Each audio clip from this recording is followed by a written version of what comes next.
Respected chairperson for this session and my friends. Uh, the topic is the enhancing employability skills of the youth, role of vocational training. This was a session actually in which I was supposed to contribute, and all the four speakers will be speaking, I think, more or less on different perspectives on the same topic.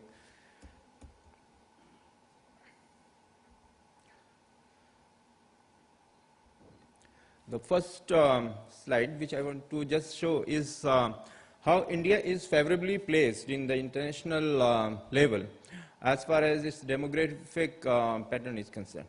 India is very favorably placed. I think if you will not be able to see the figures, but this is a figure which I have taken from the Ernst & Young's report, in which if we take 15 to 59 years age group, means age group in which the people work, then India has the largest proportion of the people. If we take the entire population of the world, 15 to 59 age group, and then India's contribution is the highest. Means India's contribution is around 18%, as against the other countries' contribution, which varies around 1 to 4%. And as far as the people, young proportion of the people who are in the young age group means half of the population of India was younger than 25 in 2010. It will change to half of the population being under 28 in 2030, making India a very young country for the next 20 years. It is one of the major advantage which India has got in the international arena. Means the young people means the kind of people means who can act as a resource for the country. Young people means which the industry needs. And young people means who can easily adapt to the technological changes. So it is a major resource which the India can use for its advantage. And this is an area in which India has a major competitive advantage all over the world. This is again the same point. This is a demographic advantage which has to be converted into a dynamic economic advantage. The Indian youth, which is 50% of this population is in the category of less than 25 years age group. They can, if properly skilled, we can convert into a major economic advantage for the country. Other economies of the world are basically aging economies. And the aging economy phenomena, which we call it, will globally create a manpower shortage of about 56.7%, 56.7 millions by 2020. By 2020, 56.7 million people will be needed across the world by the industry, and India will therefore be able to supply manpower not only for its domestic market, but also to the other countries. So this is a statement by Sri Pranab Mukherjee, which says that demographic advantage India has in terms of large percentage of young people, young population needs to be converted into a dynamic economic advantage by providing them the right education and the skills. So these are the job opportunities which are awaiting our youth. By 2022, about 500 millions will need vocational training or skill development training in 20 high growth areas if we continue to grow at the existing pace. If our economy continues to grow at the rate it is growing, then by 2022, around 500 millions will need vocational training or skill development training, which is a major requirement which will crop up in the future. And as far as the 12th five-year plan is concerned, it aims to increase the percentage of workforce with the formal skills to 25% at the end of the plan. It is estimated that 50 to 70 million jobs will be created during 2012 to 17, and 75% to 90% of these additional employment avenues will require some kind of a vocational training. So where do we stand to meet this requirement? But the picture on the other side is not as rosy as we think.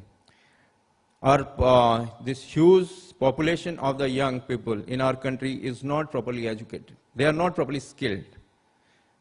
Our industry desperately needs the people. That is true across the world, but in Indian situation, the things are very much pessimistic. we find that only 10% of our workforce has formal training, out of which 2%, 2% is 1.5 to 2 million people, that is 2% students in the age group of 15 to 25 are enrolled in the formal system of vocational training. And 8% are in the informal sector, they take training.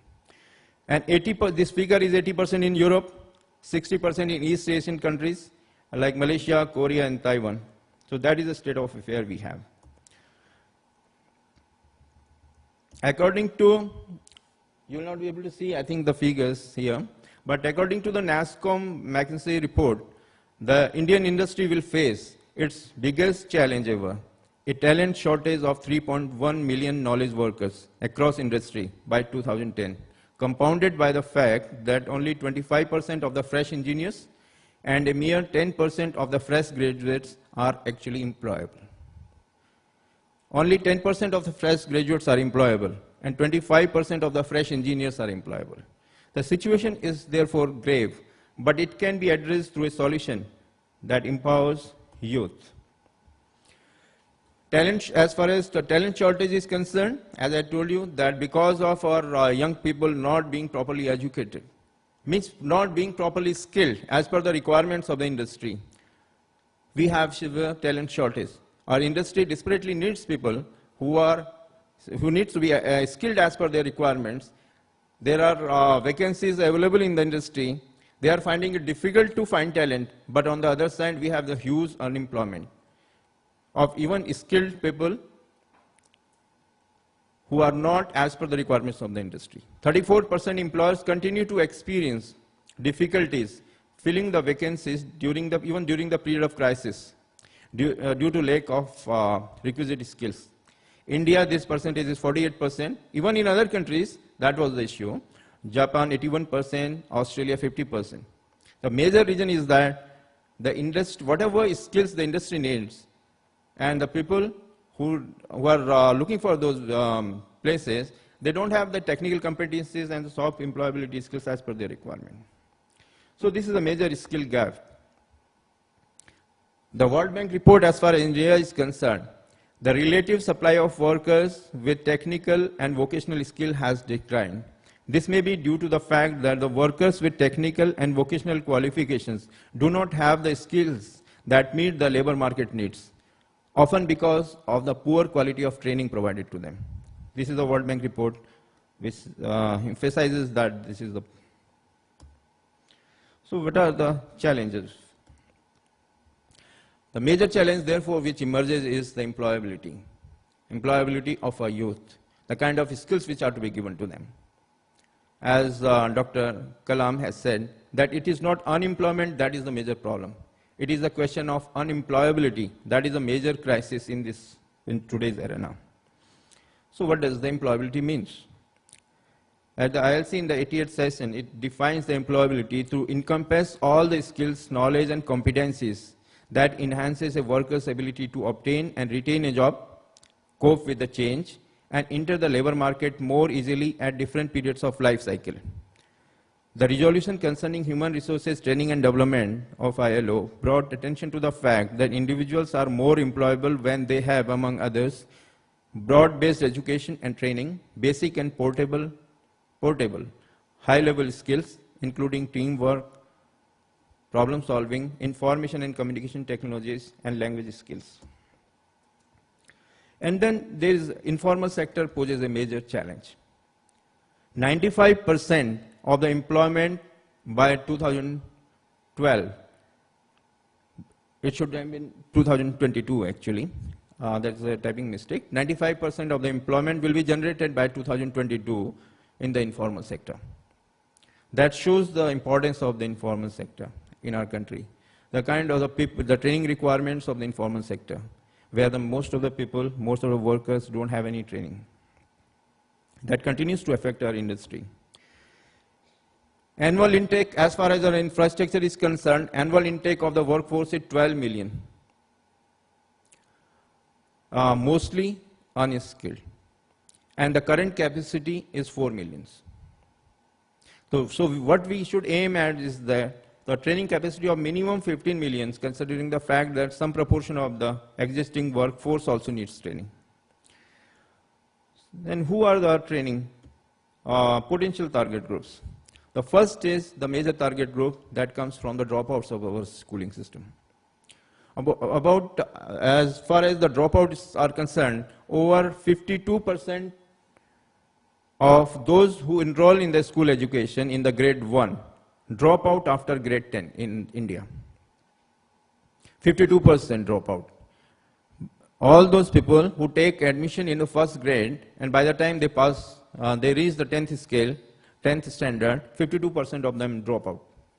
This is a major dropout rate, which has to be, and which forms our potential target group for the vocational training. Women is a major target group in India.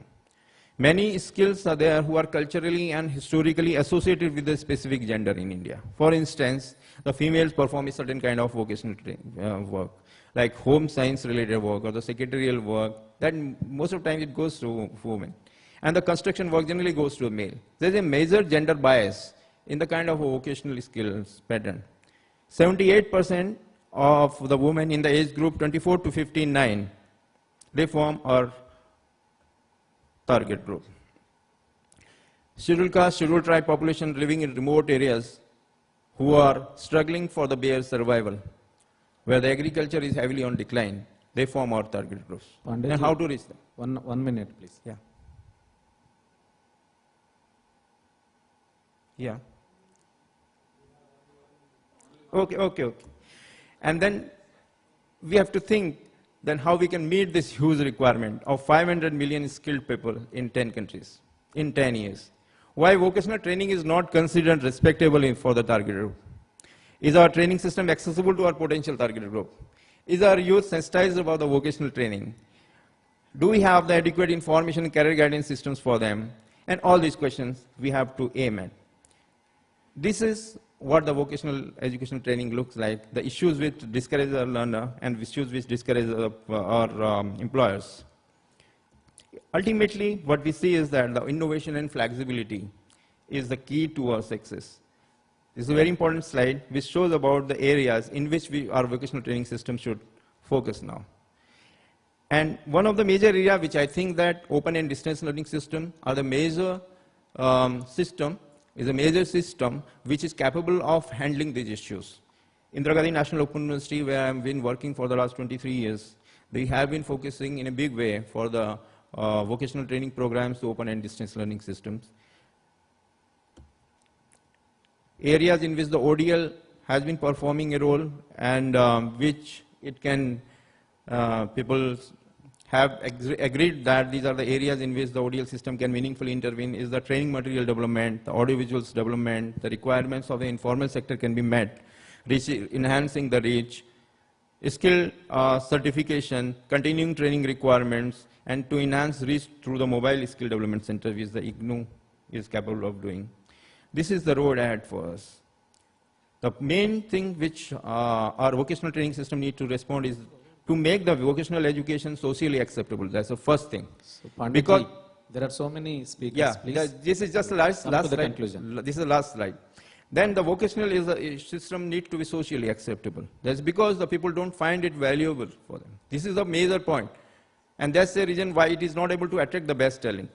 Then sensitizing the people, creating the career and guidance system for them, delivering the training through the innovative means, strengthening the soft skills, focusing on the regional needs, certification of the previously acquired skills, placement activities, horizontal and vertical mobility, financing should be the performance-based, and consistent reviews and tracer studies. These are some of the areas in which our vocational system needs to focus if we really want to make it an effective contributor in the national economy.